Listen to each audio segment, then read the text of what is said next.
Oui, merci Monsieur le Président, chers collègues.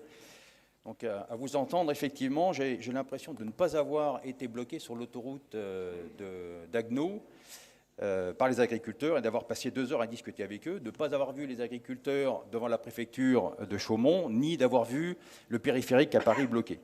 Alors, vous êtes un petit peu en négation de la situation catastrophique que vivent nos paysans.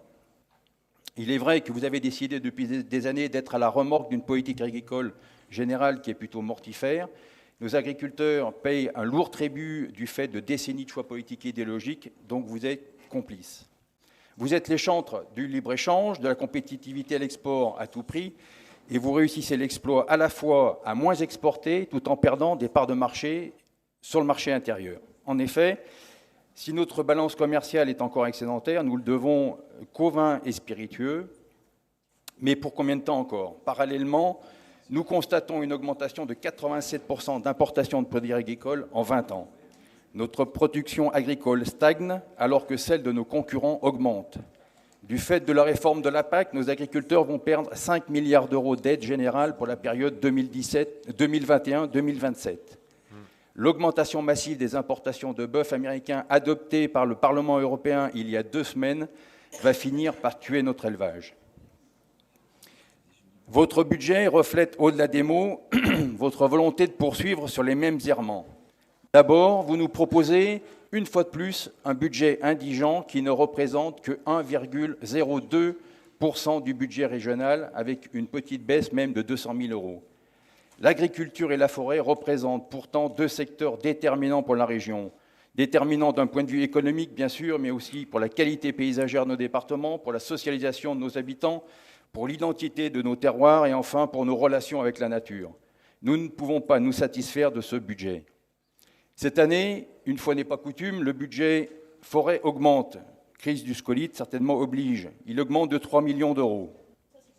Mais en fait, ce n'est qu'un effet de vase communicant, puisque le budget de la partie agriculture, lui, il passe de 28 à 25 millions. Il accuse donc une baisse de 11%. Les agriculteurs apprécieront.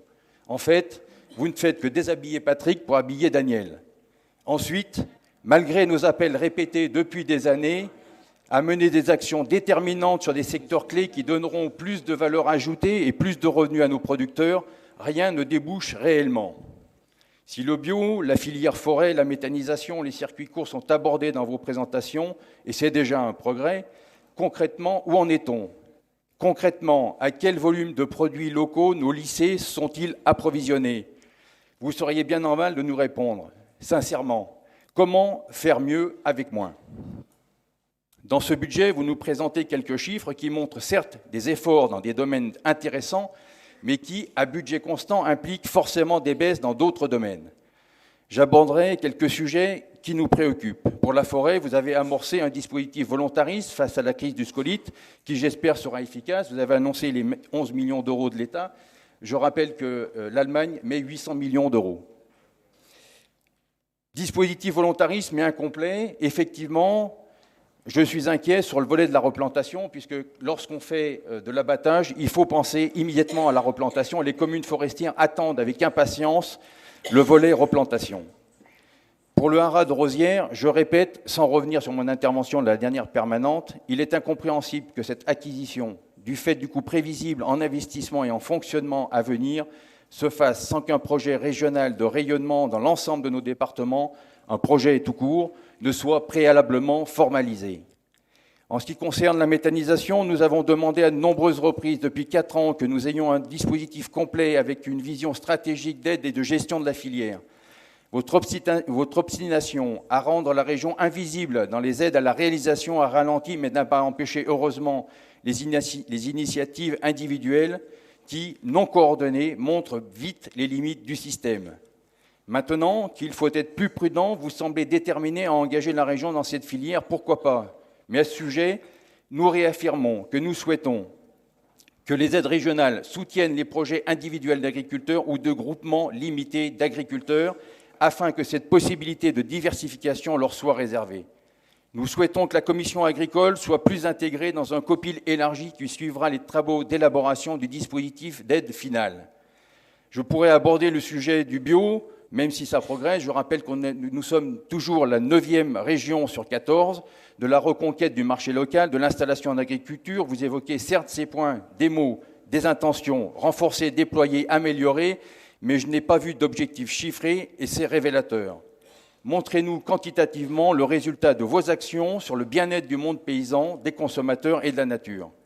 Certes, je me réjouis d'avoir 9,86 hectares de truffières supplémentaires en Grand Est. Est-ce pourtant suffisant pour illustrer la réussite d'une politique régionale? Enfin, il n'est pas suffisant d'avoir des dispositifs de filière pertinents si les débouchés sont inaccessibles. En effet, en soutenant des politiques de libre-échange sauvage, vous permettez que ces filières soient confrontées à une concurrence déloyale de produits importés ne respectant ni nos normes sanitaires ni nos normes environnementales. Je crains que ce budget démontre que vous n'avez pas la vision stratégique d'une réelle politique agricole alternative à un modèle que vous défendez depuis des décennies, un modèle à bout de souffle, dont l'échec est patent, un modèle qui vous fascine et vous oriente constamment vers l'agro-industrie. Je vais terminer. L'agro-industrie à qui vous devez délibérément la priorité en perdant de vue la protection de notre modèle agricole familial. Enfin, prisonnier de vos habitudes et peut-être... Là, je vais couper, Monsieur Ferrand. ...de certaines influences avec ce budget trop limité et sans réelle volonté... La parole est à Monsieur